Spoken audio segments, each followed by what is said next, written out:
Hello, my wonderful, beautiful friends. Welcome back to r/EntitledPeople, where you come to hear stories about people who think they can always get what they want because nobody ever told them no. Guys, I hope you're having a lovely day today. And in this episode, you'll hear some super entitled stories. So sit back, relax, and do remember not to shake your head too much, guys, because it might fall off. Oh, and do hit that subscribe button for future Entitled People stories if you guys like this kind of stuff. So, this just happened. I just got home with this nightmare happening less than an hour ago. The gas station I work at closes at 11 o'clock. At 10:59, a guy comes running in. I greet him and joke that he was cutting it close. He asked exactly what I meant, and I explained we close at 11 o'clock. No problem. I just do the usual and unlock the doors for him to leave once he was done using the bathroom. I really paid it no mind. I locked the registers and turned off the outdoor lights. By this point, it's 11:06. I go back to the register to close up, and there's this guy with an armful of drinks and snacks. And then he unlocks the front doors to let more people in. Now, anybody with common sense knows that you don't just unlock locked doors in a business, that you're a customer in. I immediately get their attention and say, "Sir, it's past 11 o'clock, the store is closing down. You can't just unlock the doors. Please ask an employee first." And then I turn to the people he lets in and say, "The store closes at 11 o'clock. We don't take customers after the doors are locked." Now, at this point, I'm just trying to be civil. Maybe it's a lapse of judgment because he's tired, but no. He says, "Oh, they're with me." The people he let in outright ignored me as they went to the bathroom. Again, I explained that I had told him that when he came in that I was locking the doors as we were closing down. He can't just unlock doors without asking employees. The guy outright scoffs and eye rolls at that, and then he says he's paying for the stuff in his arms, and then his friends are buying stuff as well. I reiterate that the doors were locked. We were done taking customers for the night, save for those who were already in the store. Now at this point, he gets pissed because they were with him. Like, dude, that doesn't change the fact that they came in well after we locked up. Then he says that he will not be buying anything. I told him fine, that's okay with me. Now, any normal person would have left, right? But him, nope. This guy throws a fit and outright demands that I go to his car and suck out all the gas that he'd put in his truck, and then to give him a refund. I told him, "Sir, I can't do that. I don't know any place that'll refund you for fuel that's already in your vehicle." He then demands I call my manager. I told him that I won't. It's past 11 o'clock and she opens. I'm not gonna bother her this late when she has to be up that early, especially not for something like this. But no, this guy was losing it. He tells me that I'm the most disrespectful person he's ever dealt with, and he's refusing to leave, and still demanding that I go to his car right now to extract all the fuel that he's already paid for, or he's gonna call my boss first thing in the morning to get me fired. Now, at this point, it's 11:30. I should have already done most of my closing checklist and be out the door and on the way home. But I've had to deal with this stupid idiot. And it doesn't end there. He gives me an ultimatum. Either I go out to his car and suck out the gas that he's put in, which I don't even know how to do, or give him and his friends a few free chocolate bars for the hassle. I end up telling him that no, I can't refund him for the fuel in his vehicle, and no, he's not getting anything for free, and he needs to leave or the police will be called. So long story short, I had to call the police because this idiot wasn't backing down. They arrive at around 12:30 and deal with this idiot and basically tells him to just go pound sand and go home. I did not get home until a little after 1 a.m. Thanks, guy, for ruining my night. Guys, this sounds like a complete nightmare. Demanding OP go out and extract all the fuel out of his car to give him a refund because he's pissed is absolutely absurd and childish. But those are two pretty common words that you can use to describe a lot of entitled people, guys. I feel so bad for OP for having to go through that. I bet they were thinking, oh my god, I don't get paid enough for this crap. Backstory. So I have a good paying job, and I'm able to go on vacations with my girlfriend twice a year if time allows us to. My girlfriend's cousin is entitled and is the definition of a bum and has never worked a day in her life. So not very long ago, my girlfriend and I were making plans to visit Asia for our anniversary. We are adventurous people, and we do enjoy going to new places. So dates were set, tickets were paid for, and we both were able to get time off from our workplaces. I had everything planned and ready for us, and we were both excited. So a few days ago, her entitled cousin came over to our house. Now, she doesn't come over very often, so I figured that she was just coming over to eventually ask for some cash or something, which she did. She's in a pretty bad financial state, and she asked to have, not borrow, $100. My girlfriend gave it to her, and figured she could use it to buy some food or whatever other necessity she may need. So while having a conversation with her, our anniversary plans came up, and she seemed very interested in all the little details and everything we had set up for ourselves. My girlfriend, in the midst of her excitement, did not realize where this conversation was heading, but I could see it from a mile away, so I went to the kitchen and listened in on what the ladies had to say. My girlfriend mentions to her how we'll be traveling through Asia and hopefully visiting various countries and blah blah blah. Her cousin responds with, "Wow, you guys must be spending a lot of money on this." Now, truth be told, we were, but it wasn't breaking the bank or anything, which is what my girlfriend explained to her. Everything's all fine and dandy until the entitled cousin asked if we wouldn't mind her tagging along. I explained to her that this is for our anniversary, but if she really wanted to come, we wouldn't stop her, but she would have to book her flight and accommodations very quickly. Cousin then asked, "Can't you just book the flight for me?" Which I tell her I can, providing that she's able to pay for her ticket and stuff.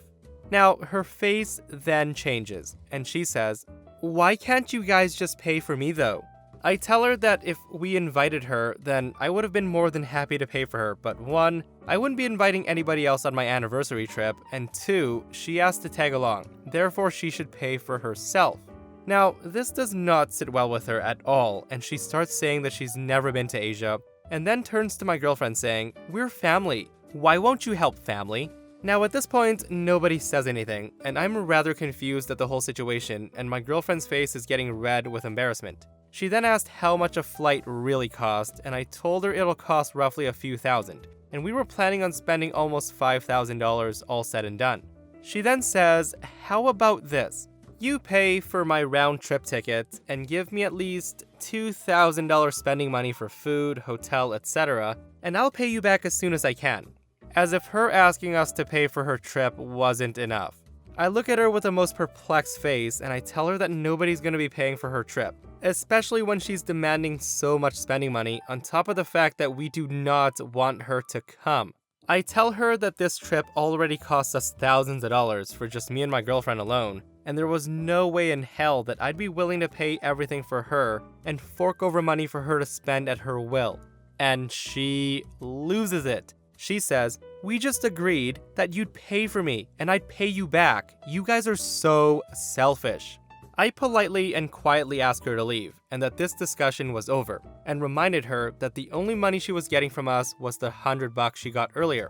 And she says, "You're kicking me out now? You're a real catch." She then looks to my girlfriend and says, "I can't believe you got with a self-centered prick. You deserve way better than this idiot." So after a bit more fuss, the entitled cousin leaves and me and my girlfriend have a bit of a laugh about it. So the day after, my girlfriend gets a call from her mom, asking why we promised her cousin a trip and then took it back from her last minute when she was already packing and ready to go. We haven't heard a word from her since. Some family members can be so gosh darn entitled, guys. You're family. You have to help family. You have to take me on this really expensive trip, and I only want $2,000 spending money. Some people are just so ridiculous, my friends. Okay, so this happened maybe 8 or 9 years ago, so the details might be a bit fuzzy. We were moving to a different town and the property market was dead, so after months of having the house up for sale and our moving date approaching, we realized that we were going to have to move and try to sell the house later.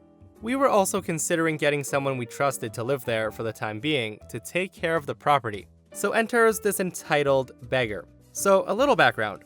We had had some contact with this guy and his family because I and one of their 4 daughters had a mutual friend. They were notorious around the small town for being the worst tenants. They had gotten kicked out of their houses that they were renting several times, partly due to damaging the property, but mostly because the guy had a gambling addiction. They would have 3 cars for a month, and then he'd lose and the bank would reclaim them. And then they'd fall behind on rent, get evicted, etc, etc. I assume they were getting evicted again at the time. So this guy hears from somebody we know that we're moving and our house hasn't been sold yet. Him and his wife come to talk to my parents, like a formal sit-down kind of thing. They talk for over an hour and then they leave. My parents tell us that they asked if we would let them live in our house rent-free until it's sold. And my dad, who's always looking for ways to help people, didn't say no immediately. He told the guy that we would think about it and let them know. My parents weren't overly enthused at the idea, mainly because of the property damage and because they were also notoriously difficult to evict. They would often ignore eviction notices as long as they could. They would drag their feet, etc. So when the house sold, it might be a pain to get them to move. Then a couple of weeks later, the house unexpectedly sold before my dad had given him and his wife a definite answer. My parents were super relieved that they wouldn't have to have the awkward conversation of, well, we don't want you to live in our house. I mean, nobody could have a problem with it if the house had actually sold, right? But wrong. My dad goes to tell the guy that the house had sold and would no longer be available, and him and his wife blow up.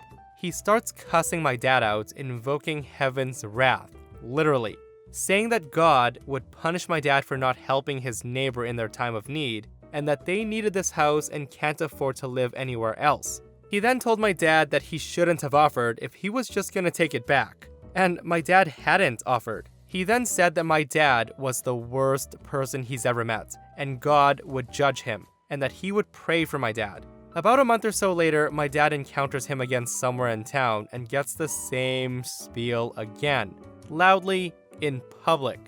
Guys, listen, Opie's family totally dodged a bullet there. I'd never even consider somebody living in my house rent-free if they had a history of falling behind on rent, ignoring eviction notices, and having a gambling problem. The next thing you know, your house is trashed, and guess who's got to cover those damages? So this person comes in and shares their story and says, that guy would have never paid 1 month's rent. He knew the system too well. How do I know this? My parents had a rental property. It was a single home, off-site, and they insisted on renting personally because they didn't want a realtor or a rental agency to take a cut. Inevitably, they rented to a nice couple with 2 teenage girls who paid a deposit and the first month's rent.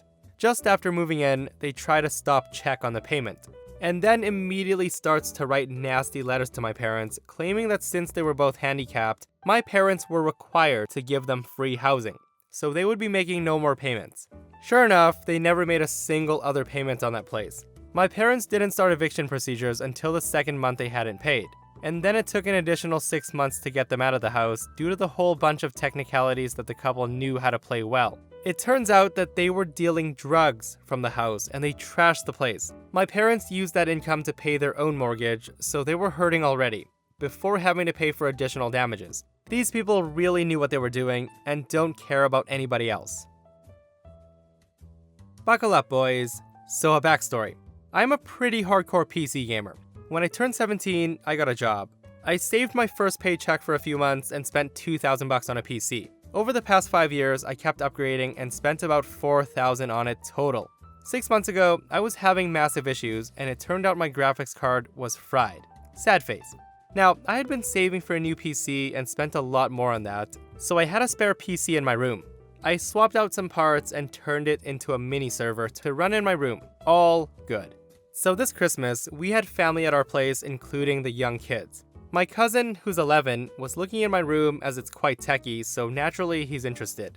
So another point to mention that this kid and his brother are not technical. They don't have mobiles, they don't have iPads, game consoles, or even internet. They're very strange kids, and they're the kind of weird family that you're forced to invite to gatherings because they're family. Now back to the story. He notices my mini server and says, "Wow, you have 2 computers?" I basically just agree to save the efforts of explaining the difference to him. He tells me he wishes he has one and just stares at me like I'm the reason he hasn't gotten his own. I chuckle it off and we go back downstairs to the party. So later on, his mom comes up to me and asked why I need 2 computers. I explained to her about one being my main PC and another being a server. She then asked if my cousin could have the PC so he could play Fortnite and Pokemon. I told her, 1, it's mine, and no, he can't have it. 2, it's a server and not a standard PC. And 3, they have no internet or knowledge of how to even set up a PC. I basically just flat out say, no, sorry, and she storms off almost in a tantrum. My cousin literally sits in my room sitting against my server under my desk for probably 5 more hours. I ask him to come back down and he says, no, he's comfortable, and just sits there. So it gets to about 10 p.m. and people are leaving. My aunt and uncle get their things and are getting ready to go. They call me down and tell me that my cousin will not leave without the PC. They look at me like this is my fault, and I'm wondering where the discipline is. My aunt goes upstairs to get him, while the rest of us kind of sit awkwardly silent in the hallway. They're gone for about 5 minutes. I mean, it's not a big house. I go up to see what the issue is, and my cousin is literally mounting my server. He has his arms and legs wrapped around it. All the cables are pulled out and on the floor everywhere. The computer is halfway across the room where he obviously tried to drag it. Cables are clipped, cables have been yanked out, so it's all broken. Let me remind you that this kid is almost 12 years old. My aunt starts screaming, accusing me of greed to the highest degree, and drags my cousin from the room and downstairs. So my aunt then tells me that I'll be receiving a bill for the therapy that my cousin will likely need after that traumatic event that I caused, which could have been easily avoided. So last week, I received a random Facebook message from a page called PC Donations, asking me if I had any spare PCs to donate to kids who were less fortunate in my local area. We live in a small town. Genius. Guys, you know what they say. There's always one crazy person in your family. If you don't see one, then you're the crazy one. Seriously though, a lot of the times, family members do feel super entitled to getting stuff like that.